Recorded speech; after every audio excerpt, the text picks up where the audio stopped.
दोस्तों, एक समय की बात है। एक बार एक व्यक्ति महात्मा बुद्ध के पास पहुंचा। उसने महात्मा बुद्ध को प्रणाम किया और कहा, हे बुद्ध, क्या आपने मुझे पहचाना? मैं आज से करीब 8 वर्षों पूर्व भी आपके पास आया था। वो समय मेरे जीवन का सबसे मुश्किल समय था और मैं उस समय अपने आप को खत्म कर लेना चाहता था, क्योंकि उस समय लोग मेरी इज्जत नहीं करते थे। मैं कुछ भी नहीं कर पाता था और यहां तक कि मुझे यह लगता था कि मैं इस धरती पर बोझ हूं। परंतु उस वक्त आपने मुझे वह कीमती पत्थर देकर यह समझाया था कि हर एक व्यक्ति की कीमत क्या होती है। हर एक व्यक्ति एक हीरे के समान होता है। बस जरूरत है तो उसे खुद को समझने की, खुद को तराशने की।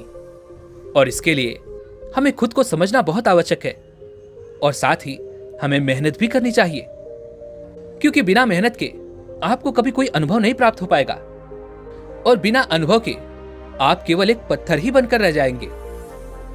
आपकी बातों को मानकर मैंने खूब मेहनत करनी शुरू की। मैंने धन कमाना शुरू किया और देखते ही देखते मैंने खूब धन कमाया। मेरे पास वो हर एक चीज है जो मैं चाहता हूं। मेरे पास किसी चीज की कोई कमी नहीं है और आज समाज में लोग मेरा मान सम्मान भी करते हैं।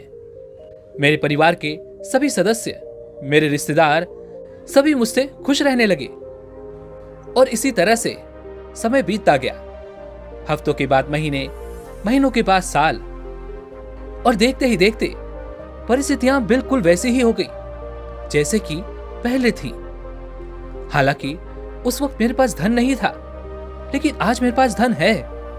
पर फिर भी आज मेरा मन फिर से वैसा ही कह रहा है कि मैं इस जीवन को समाप्त कर लूं। इस पर महात्मा बुद्ध ने उस व्यक्ति से कहा, क्यों, ऐसा क्या हो गया? इस पर वह व्यक्ति कहता है, हे बुद्ध, परिवार में फिर से कलह होने लगा है।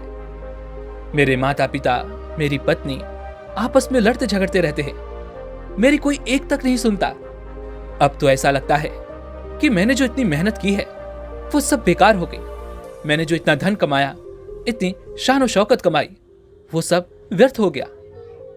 अब तो मुझे ऐसा भी प्रतीत होता है, इससे बेहतर जीवन तो मेरा पहले का था। कम से कम उसमें सुकून तो था, पर आज तो वो भी छिन चुका है।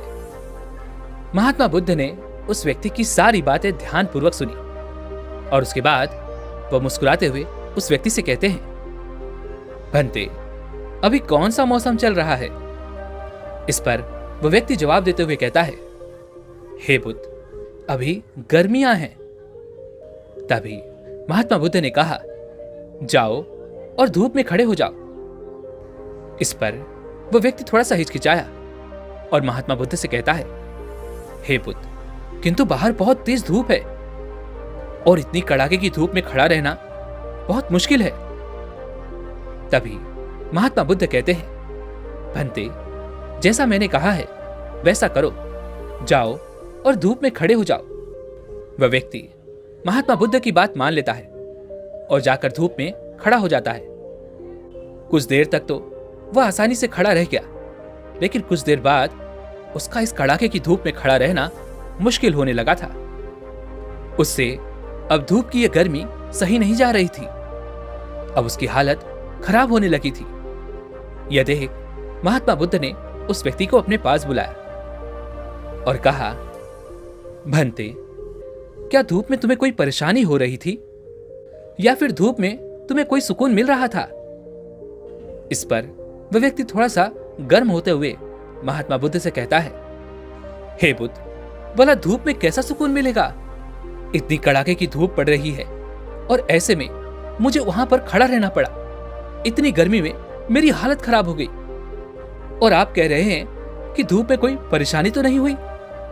तभी महात्मा बुद्ध उस व्यक्ति से कहते हैं, भंते, मान लो अगर यह सर्दी का मौसम होता तब भी क्या तुम्हें धूप परेशान कर पाती? तब क्या तुम्हें इस धूप में सुकून नहीं मिलता?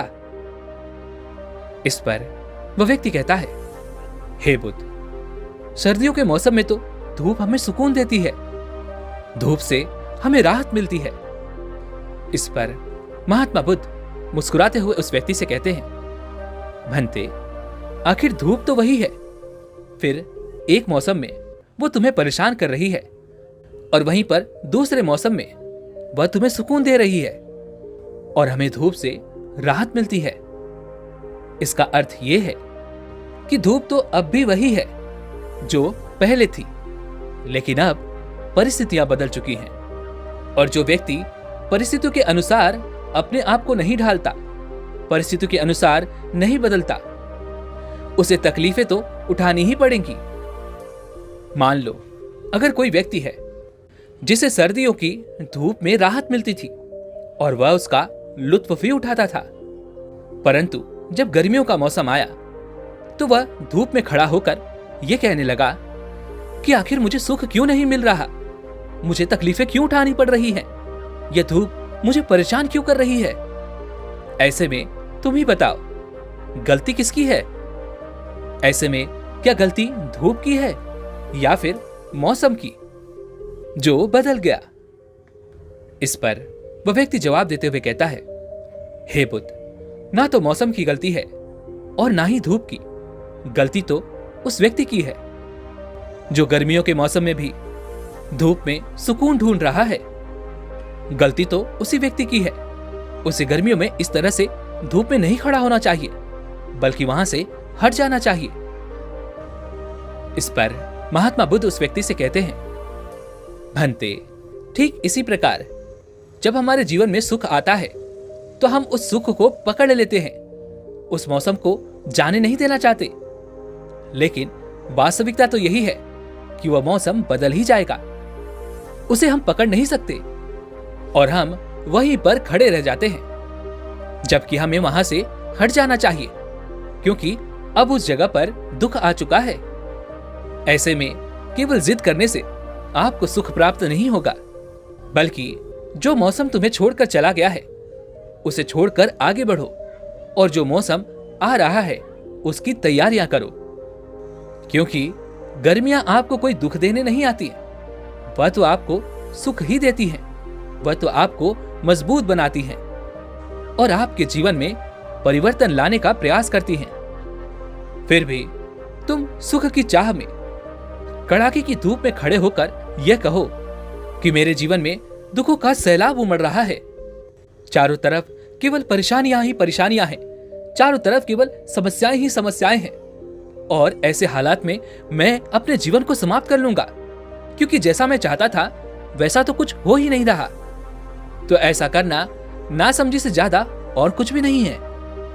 और अब जरा तुम ही ये खुद सोच कर देखो कि एक नासमझ व्यक्ति भला अपने आप को तराश कर हीरा कैसे बना सकता है, और तराशने का काम तो केवल जौहरी ही कर सकता है, और वह जो हीरा तुम बनना चाहते हो वह तुम ही बन सकते हो। उस व्यक्ति ने महात्मा बुद्ध की सारी बातें ध्यानपूर्वक सुनी और उसके बाद वह व्यक्ति महात्मा बुद्ध से कहता है, हे बुद्ध, मुझे आपकी सारी बातें अच्छी तरह समझ में आ रही हैं, लेकिन फिर भी मैं ये नहीं समझ पा रहा कि अगर हमारे जीवन में दुख होगा तो हम उसे दुख ही तो कहेंगे, उसे सुख तो नहीं कहेंगे, और दुख में हमें केवल दुख ही तो महसूस हो सकता है, भला हम सुख कैसे महसूस कर सकते हैं? उस व्यक्ति की यह बात सुनकर महात्मा बुद्ध एक बार फिर से मुस्कुराने लगे और उस व्यक्ति से कहते हैं, भंते, तुम मेरे साथ चलो। इतना कहकर महात्मा बुद्ध ने उस व्यक्ति के साथ आगे बढ़ना शुरू किया। वह एक मार्ग पर आगे की ओर बढ़ते चले जा रहे थे और कुछ दूर जाने के बाद उन्हें राह में एक ऐसा व्यक्ति मिला जिसका एक पैर नहीं था। उस व्यक्ति की ओर इशारा करते हुए महात्मा बुद्ध ने उस व्यक्ति से कहा, भंते, जाओ उस व्यक्ति के पास जाओ और उससे पूछो कि तुम्हारा सुख क्या है। वह व्यक्ति महात्मा बुद्ध की बात मान लेता है और तुरंत ही उस व्यक्ति के पास जाता है और उस व्यक्ति से कहता है, भाई, आपका सुख क्या है? इस पर वह अपाहिज व्यक्ति उस व्यक्ति से कहता है, भाई, मेरे पास एक पैर नहीं है और मैं आपकी तरह चलना चाहता हूं। मैं किसी के सहारे पर नहीं रहना चाहता, मैं अपने दोनों पैरों पर चलना चाहता हूं। यही मेरा सुख है। उस व्यक्ति की यह बात सुनकर वह तुरंत ही महात्मा बुद्ध के पास लौट गया। उसने महात्मा बुद्ध को वो सारी बातें बता दी। इस पर महात्मा बुद्ध उस व्यक्ति को उस मार्ग में और भी आगे की ओर ले जाते हैं। तभी रास्ते में उन्हें एक अंधा व्यक्ति मिलता है। महात्मा बुद्ध उस व्यक्ति की ओर इशारा करते हुए कहते हैं, जाओ और उस अंधे व्यक्ति से यह पता करो कि उसका सुख किसमें है। वह व्यक्ति महात्मा बुद्ध की बात मान जाता है। वह तुरंत ही उस व्यक्ति के पास जाता है और उस अंधे व्यक्ति से कहता है, भाई आपका सुख क्या है। इस पर वह अंधा व्यक्ति भावुक होकर उस व्यक्ति से कहता है, भाई मेरे पास दोनों आंखें नहीं हैं, लेकिन मैं इस दुनिया को देखना चाहता हूं, इसका सुख महसूस करना चाहता हूं। मेरी तो बस यही इच्छा है कि मैं अपने जीवन काल में कम से कम एक बार अपनी इन दोनों आंखों से इस दुनिया को देख सकूं। यही मेरा सुख है। भाई आप तो बहुत भाग्यशाली हैं, क्योंकि आपके पास तो दोनों आंखें हैं और आप ये दुनिया देख पा रहे हैं। उस व्यक्ति ने उस अंधे व्यक्ति की सारी बातें ध्यानपूर्वक सुनी और वह तुरंत ही महात्मा बुद्ध के पास वापस लौटा। उसने महात्मा बुद्ध को उस अंधे व्यक्ति की सारी बातें बता दी। उसके बाद महात्मा बुद्ध उस व्यक्ति को मार्ग में आगे लेकर चले। कुछ दूर आगे बढ़ने के बाद उन्हें राह में एक गूंगा व्यक्ति दिखाई दिया। इस पर महात्मा बुद्ध ने एक बार फिर उस व्यक्ति से कहा, जाओ और उस व्यक्ति से यह पता करो कि आखिर तुम्हारा सुख क्या है। इस पर वह व्यक्ति तुरंत ही उस गूंगे व्यक्ति के पास पहुंचा और उससे यह कहने लगा, भाई आपका सुख क्या है। इस पर वह गूंगा व्यक्ति इशारों में उस व्यक्ति को यह समझाने का प्रयास करता है, भाई मेरा सबसे बड़ा सुख यही है कि मैं एक बार अपनी आवाज सुन सकूं। मैं औरों की तरह बोलना चाहता हूं, लेकिन मैं बोल नहीं सकता। मैं एक बार अपनी आवाज सुनना चाहता हूं, लेकिन मैं अपनी आवाज नहीं सुन सकता, क्योंकि मैं एक गूंगा हूं। लेकिन मैं अपने जीवन काल में एक बार अपनी आवाज सुन लूं तो इससे मुझे बहुत सुख प्राप्त होगा। वह व्यक्ति तुरंत ही महात्मा बुद्ध के पास वापस लौटा। उसने महात्मा बुद्ध को उस व्यक्ति की भी सारी बातें बता दी। उसके बाद महात्मा बुद्ध उस व्यक्ति को लेकर मार्ग में आगे की ओर बढ़े और कुछ दूर और आगे जाने के बाद उन्हें मार्ग में एक बहरा व्यक्ति मिला। महात्मा बुद्ध ने उस व्यक्ति की ओर इशारा करते हुए कहा, जाओ और इस व्यक्ति से पता करो आखिर इसका सुख क्या है। वह व्यक्ति महात्मा बुद्ध का आदेश मानकर तुरंत ही उस बहरे व्यक्ति के पास पहुंचा और उसने इशारे में उस व्यक्ति से यह पूछा कि आखिर तुम्हारा सुख क्या है। इस पर वह बहरा व्यक्ति उस व्यक्ति से कहता है, मैं एक बार अपनी आवाज सुनना चाहता हूं। लोग कहते हैं मेरी आवाज बहुत ही मधुर है, लेकिन मैं अपनी आवाज नहीं सुन पाता, इसलिए मैं कम से कम एक बार अपने जीवन में अपनी इस आवाज को सुनना चाहता हूं। यही मेरा सुख है। वह व्यक्ति उस बहरे व्यक्ति की यह बात सुनकर महात्मा बुद्ध के पास वापस लौटा और उसने महात्मा बुद्ध को उस बहरे व्यक्ति की सारी बातें बता दी। उसके बाद महात्मा बुद्ध ने उस व्यक्ति से कहा, भंते, अब तक तुम जितने भी लोगों से मिले हो उन सबके पास कोई ना कोई कमियां थी और वे सभी अपना वही सुख प्राप्त करना चाहते थे, लेकिन वो सारे सुख तुम्हारे पास पहले से ही मौजूद हैं। तो ऐसे में तुम अपना वह सुख क्यों नहीं देख पा रहे।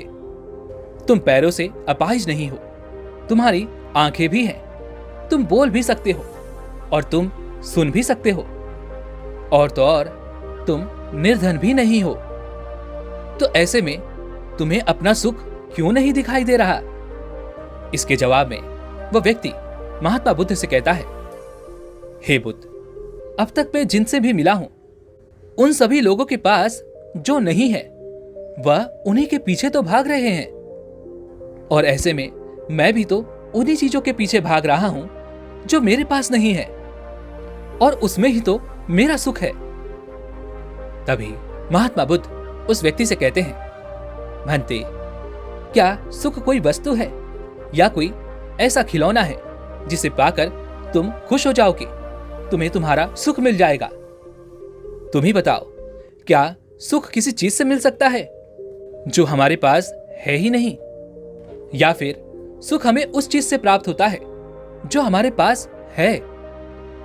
इस पर वह व्यक्ति कहता है, हे बुद्ध, आप सत्य कहते हैं कि सुख तो हमें उन्हीं चीजों से मिलता है जो हमारे पास हैं, लेकिन हम मनुष्य केवल उन चीजों के पीछे भागते हैं जो हमारे पास नहीं है, और हमें लगता है कि हमारा सर्वश्रेष्ठ सुख वही है, उसे ही पाने में है जो हमारे पास है ही नहीं। ऐसे में हम भला सुख कैसे प्राप्त कर सकते हैं?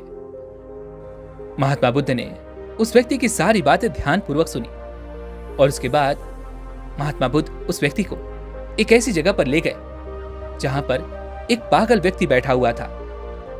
तभी महात्मा बुद्ध ने उस व्यक्ति की ओर इशारा करते हुए कहा, जाओ और अब इस व्यक्ति से पूछ कर आओ कि इसका सुख क्या है। वह व्यक्ति महात्मा बुद्ध की बात मान जाता है और तुरंत ही उस व्यक्ति के पास पहुंचता है और उस पागल व्यक्ति से कहता है, भाई, आपका सुख क्या है?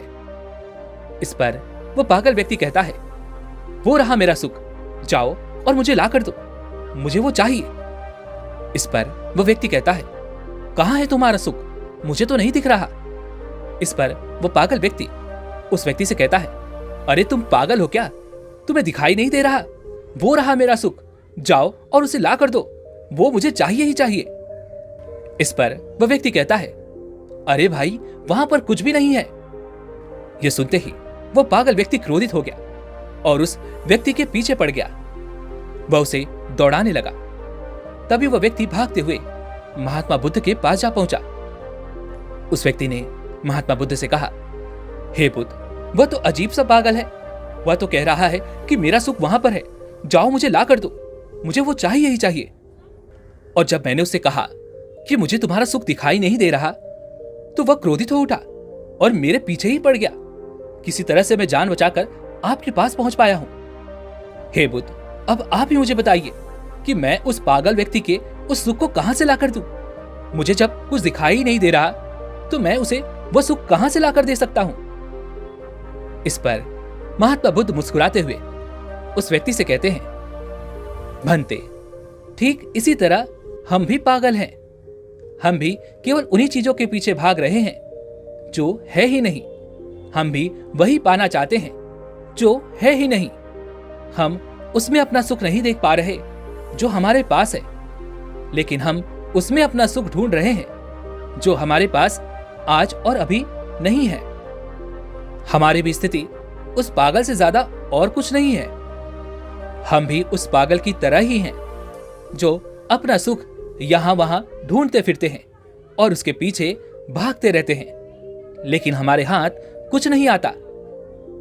महात्मा बुद्ध के इतना कहने के बाद वह व्यक्ति महात्मा बुद्ध से कहता है, हे बुद्ध, आप सत्य कहते हैं। हम ही पागल हैं जो सुख की तलाश में दुख को ढूंढते रहते हैं, और जो वास्तविक सुख हमारे पास है, हमारा ध्यान उस पर कभी जाता ही नहीं, और जीवन भर हम दुख को सुख समझकर केवल खोजते रहते हैं, उसके पीछे लगे रहते हैं। हे बुद्ध, मुझे आपकी कृपा से आज अपने पागलपन का एहसास हो चुका है, अपनी गलती का एहसास हो चुका है। हे बुद्ध, आपका धन्यवाद। इतना कहकर वह व्यक्ति महात्मा बुद्ध को प्रणाम करता है और वापस अपने घर की ओर लौट जाता है। और उसके बाद से वह कभी भी अपने जीवन में उन सुखों के पीछे नहीं भागता जो उसके पास है ही नहीं, बल्कि वह उन्हीं चीजों में सुख ढूंढता है जो उसके पास आज और अभी है। वह उसी में संतुष्ट रहता है और उसी में खुश रहता है। दोस्तों, उम्मीद है कि आपको भी यह समझ में आ चुका होगा कि वास्तविक सुख क्या है। यदि आप अब तक ये समझ ना पाए हैं कि वास्तविक सुख क्या है, तो आप इस वीडियो को एक बार और देखें। मुझे उम्मीद है कि आप ये जरूर समझ जाएंगे कि जिस सुख के पीछे आप भाग रहे हैं वह वास्तविकता में सुख है ही नहीं, बल्कि वह तो एक दुख है जिसके आने के बाद आप दुखों से घिर जाएंगे, और जो सुख आज आपके पास है उसे भी आप अच्छी तरह से पहचानना सीख जाएंगे। इसी के साथ में उम्मीद है कि आपको आज की ये वीडियो जरूर पसंद आई होगी, तो इस वीडियो को लाइक और शेयर जरूर कीजिएगा। साथ ही हमें सपोर्ट करने के लिए चैनल को सब्सक्राइब और घंटी बटन को भी जरूर दबा दीजिएगा। तो चलिए फिर मिलते हैं ऐसे एक और वीडियो में। तब तक के लिए अपना ख्याल रखें। धन्यवाद।